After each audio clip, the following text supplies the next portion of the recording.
Hi guys, welcome back to another video. This is going to be Epic Fails Part 2. I am so excited, or I'm so happy that you guys enjoyed the first one and made sure to message and tell me how relatable it was. And I'm not going to waste any time, but I had to show you guys that I found the iguana that has been taking apart my garden in my absence. So, just a little side note, it is an iguana, and after I filmed this, a second one came, but I didn't have time to film that second one. But there it is. It is a dragon in my mind. So, the action starts now. I hope you guys enjoy this one. Please like and subscribe. Thank you very much. We're gonna kick things off with this pair of jewel orchids. I was absolutely blown away when I got these. They were really hard to come by. And I think I got them in like 2022. This was the Macody's Petula, and the first one was the Macody's Sanderiana. From the little research that I had done at the time, they seem to be terrarium plants. Now, I didn't have a terrarium, so I set them up in my grow box. Very soon after, they pushed aerial roots and new leaves, and they seemed to be doing fine in there. The substrate they were growing in was sphagnum moss, and I didn't change it. New plants at that time, I very rarely would have messed with the roots initially, so I sort of just left it in the moss, and both plants were thriving. Not only were they pushing new leaves, but they were both sizing up pretty nicely. I didn't have anything to complain about at this time. You can also see how vibrant the colors were, which was another indicator that they were happy. Over time, I would say a 6 month period, both of them started performing very differently. The Macody's petula, which is the one that you're seeing now, was growing exponentially to the point where I had to eventually uppot it, to which I placed it in this large jar. But the Sanderiana was underperforming and lost a lot of his foliage, so I decided to put this one in a cloche. Very soon after, I lost that one. However, the petula was thriving in the new terrarium-esque setup, but over time, I don't know, I think I just overwatered as usual, and the moss just held on to too much water, and there wasn't enough light getting in there, and it eventually died. What I would do differently if I were to add these back to my collection, which I would in a heartbeat, is that I would actually set up my old aquarium to act as a terrarium and monitor the moisture to light ratio a lot better so that I get the performance from the Petula that I got originally. And in terms of the Sanderiana, because I stayed so long to upport that one, I believe the general health of the plant started to deteriorate because when I did decide to make the transition into the cloche, the roots were already pretty brittle and dark as though they were already dead. So that's the game plan for the second time around if I get these back. Moving on to another that I got in 2022. Here is my Hamalomena wallisii camouflage. It is a really stunning one, but again, it has been really difficult for me. This is the first one I got. I got two. So this one actually started flowering, which I thought was a great sign of great health and happiness. And it only flowered, and that was the end of it. In a couple months, it just slowly deteriorated, regardless of the effort that I put in to try and save it.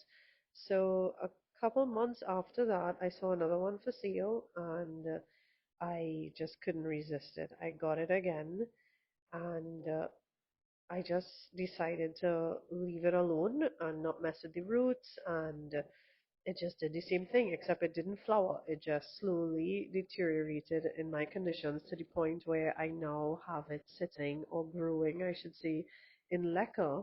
And all of a sudden, within this month, it has put out two teeny tiny leaves. So it lost all the original leaves that you see in these frames, and this is what it looks like today. So it literally is just in leca, as you see here, alone in the yard. And when it gets rained on, it gets rained on, and that's it. And well, my plan for it is to just do absolutely nothing and just pay it no mind, and hopefully it will come back to its full glory. Next is my Anthurium crystallinum silver that I also got in 2022 that just kept pushing leaves initially, leaf after leaf. As you can see here, this is just footage from back then with it really performing and doing all the right things. It started sizing up nicely and even gave me a teeny tiny plantlet. You're going to see it right at the base there. So it was happy in my mind. And then the coolest thing happened where it gave me a twin leaf. At the time, I didn't know what a twin leaf was, but I guess, the name says it, where basically two leaves merged and became one. It was the coolest thing ever, and I would say this was the end of its peak. And after this particular leaf hardened off, at the time I had visited Webb's, and I thought this one was thriving, and I was actually gifted another one that I was turning down because I said, I had one already. It's okay. I appreciate your generosity, but I do have one already, and I was turning down the offer, but Webbs insisted that I take it, and luckily and thankfully I did, because very soon after my original plant died, and I was happy to have this replacement, and it performed the exact same way. It started pushing leaf after leaf, doing the same things that my original one did, and it got to a really nice full state, as you can see here. It was absolutely beautiful, and then wait for it, you'll see what it looks like now. It started doing the same thing. Not that it gave me a twin leaf, but growth deformities started happening where the plant would try to push out new leaves, multiple leaves at the same time, like 3 and 4 leaves at the top of the plant or the crown of the plant, but they will not fully emerge, and the plant totally has depreciated to this, where there are multiple growth points, as in there are two plants in there, as well as multiple growth points on each. And leaves are trying to emerge, but it's having a hard time doing so. And this is exactly what happened to the first one I had. So I'm really curious as to if anyone else has been experiencing this specifically with the Anthurium crystallinum silver. I would love to hear your experience, and if you were able to resolve it, please message me. I'll really appreciate it. Another that I keep buying over and over, and I'm probably on my fifth plant now, is the peacock fern. I am a sucker for these colors in a plant, whether it's that iridescent blue or the pinks or just this blue hue. I really am a sucker for it. Now, with this one, I find, I start off good. I believe, again, it is a watering issue. This one got so big. It was bushy. I had it staked. It was doing really, really well. This is how tall it got at that time. I would say at least 4 feet tall. It was thriving and happy.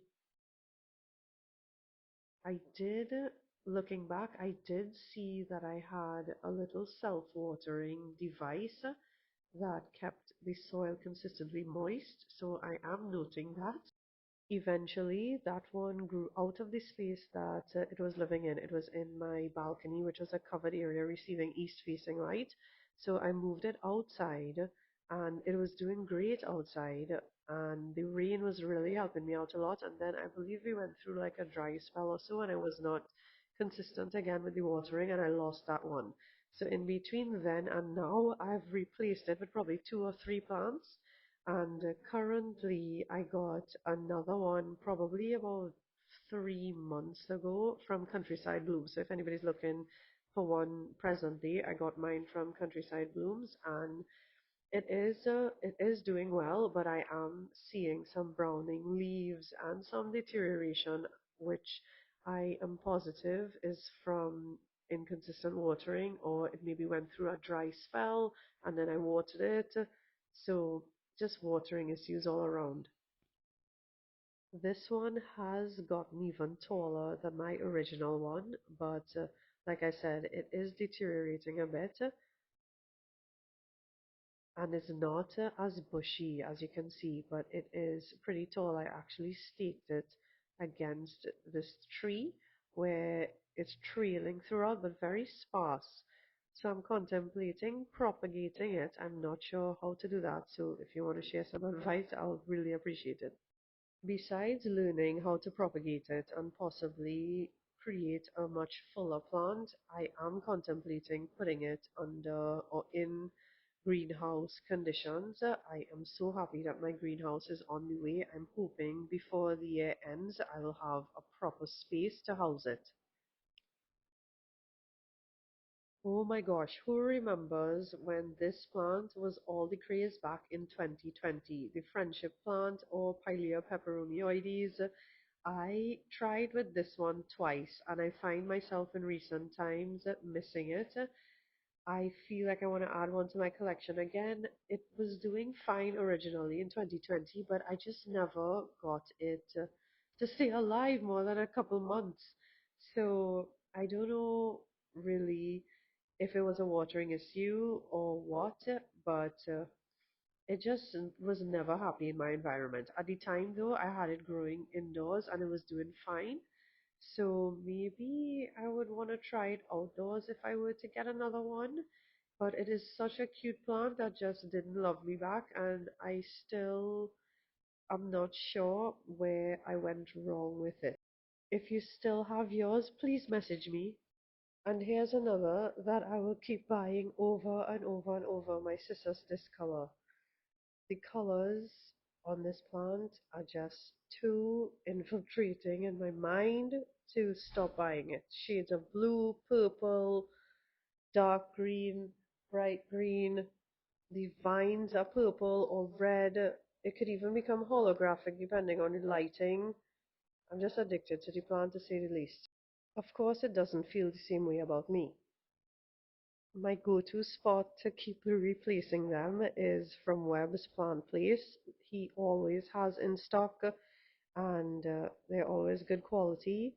This is the best that it has ever looked for me. Once I get it on a trellis, it really is awesome.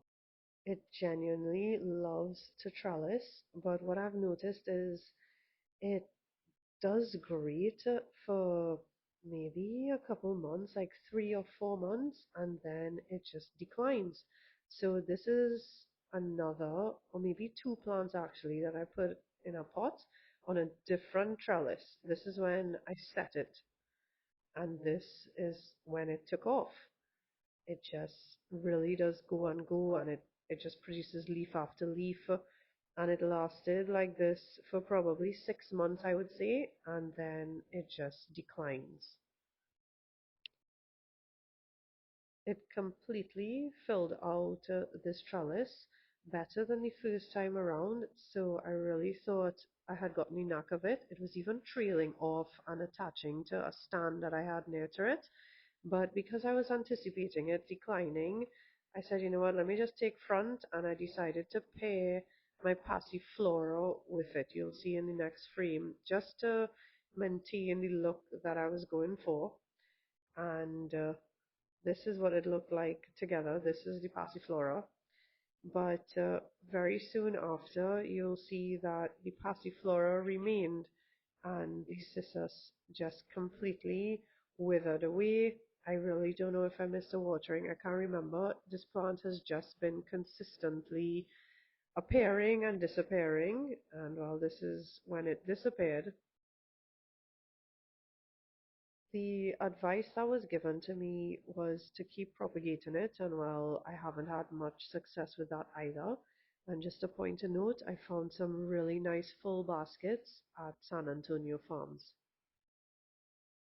Moving right along onto the string of things, or I should say the string of everything, just does nothing for me. So as much as I love them, again, they don't love me back. They start off great. Like this one, when I first got a string of hearts, it was giving me some new growth. I even got it to flower. And when I feel like, okay, it's doing things, it just starts to decline. And I try not to mess with the roots. I don't um, pot it as soon as I really wait to see the roots poking out at the bottom before I try to do anything. I have tried growing most of them, and believe it or not, I had the best luck with the string of turtles that kind of just does its thing. It's not as fussy as the others. This is my variegated string of hearts that I tried propagating, string of spades here, and my string of pearls that I love probably the most out of all. And I was so terrified to repot this one, but it got so rooty, it started declining, and well, of course, I lost it after. It looked great at first, and then it just started declining, and then a caterpillar took out my string of spades. It never recovered. From that, I tried propagating it in soil. Then my turtles just started declining, probably because I took it for granted. And at that point, I started to propagate my string of hearts to try and at least save this one.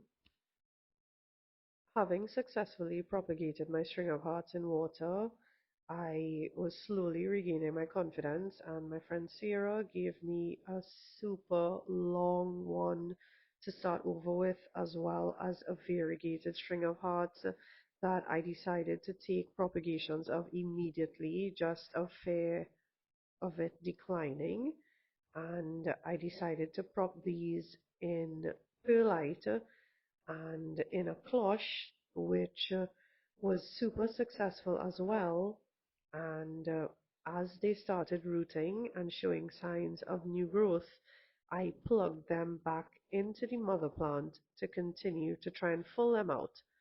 So this was them in cloche with a bit of new growth that you could probably see if you look carefully. This is when I put them back into the mother plant.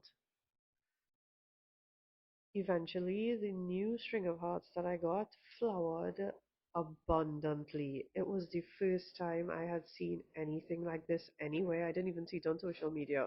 And the advice that was given to me was to give it a blunt chop and try and propagate it at that point because it may start declining. And that is exactly what I did to try and get a second pot going. Shockingly, after, roots started poking out of the bottom super fast, and I even got seed pods from my original plant, and of course my confidence was boosted again, so I bought my Silver Glory, and my props of my variegated strings was doing awesome, and everything was great at this point. What I had started doing was filling all the empty gaps in my mother pots with my props for security. So at this time when I was having the most success with my props, we would be at the beginning of this year.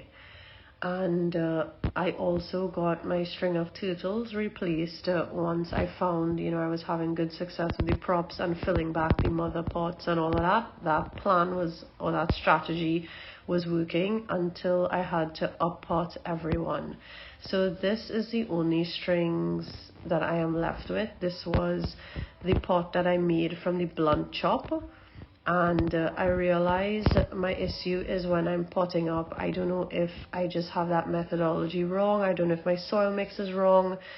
I just completely fail and the plant shut down once I pot up. So I really intend on not potting up this one and just waiting to see how long it lasts. And hopefully by then I could figure this all out.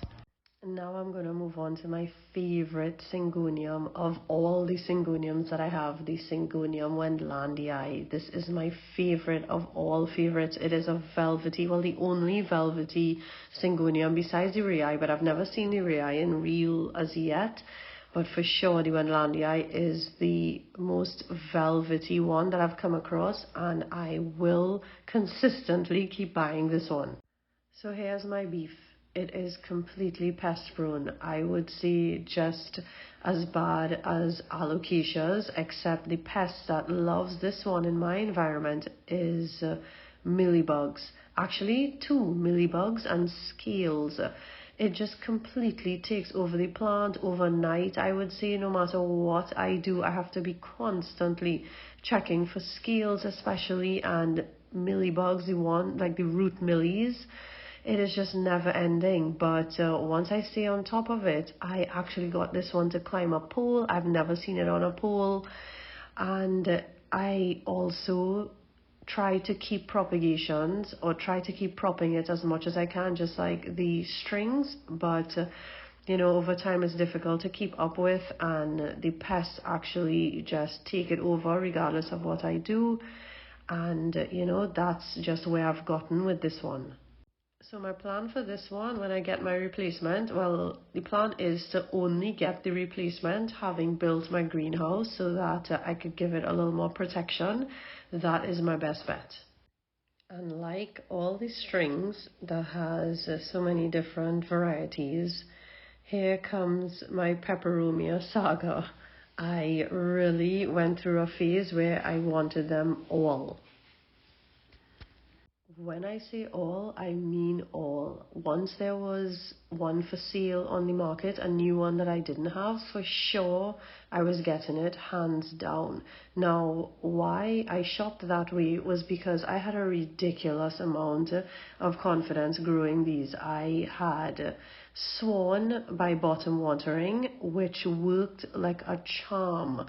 But again, the issue arose when it came to potting up.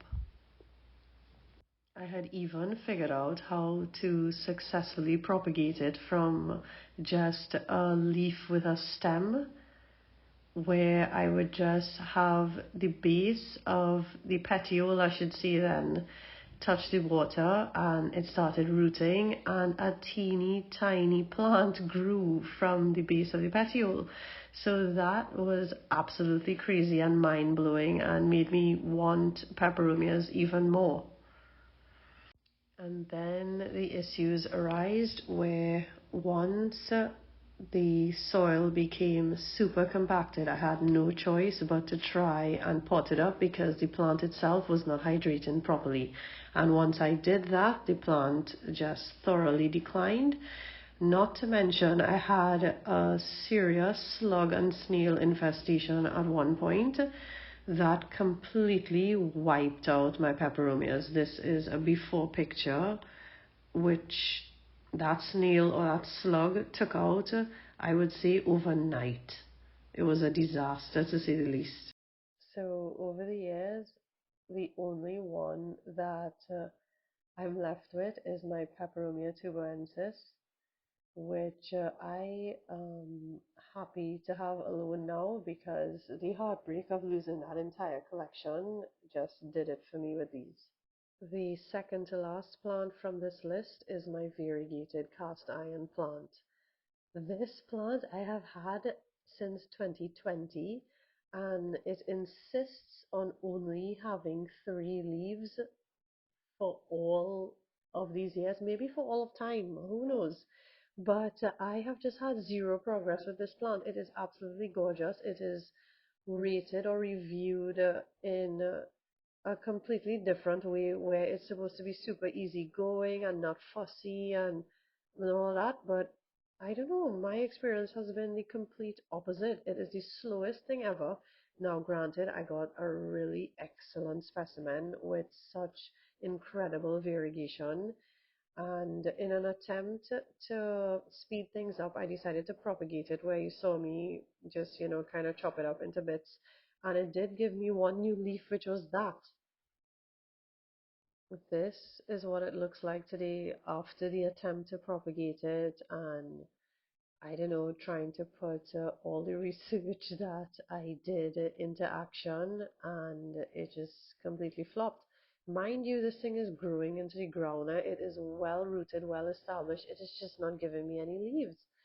So it's just a complete fail, as you can see. Last but not least is my Colocasia Pharaoh's mask. That is just a beautiful beast. Or maybe I should say it ought to be a beast by now, but you'll see as this footage progressed that it just consistently declined over time. Again, colocasia issues is not something that's a secret with me. If you follow me on Instagram, you will know that I'm always posting this plant trying to make a comeback, and I feel terrible that I'm just failing. At one point, I had to bring it back from nothing, where it just completely went dormant on me, and I placed it in leca at that point and water, and the roots came back exceptionally good.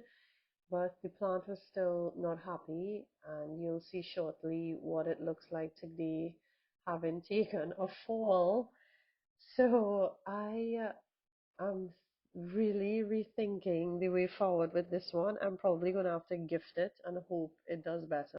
And that's a wrap there for this video. I think it is already way too long, but I really want to share with you guys what I have been doing or what I did so that you can learn from what I'm doing. And actually, in hindsight, I see, all the errors I made, or I've noticed, things that I shouldn't have done. And I am definitely paying attention to what changes I can make if I do intend on reintroducing these to my collection.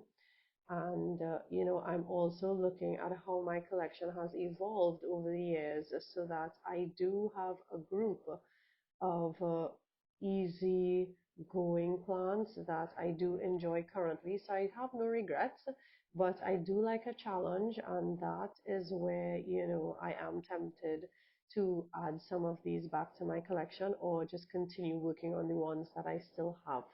So I hope you enjoyed it, and I look forward to hearing from you all.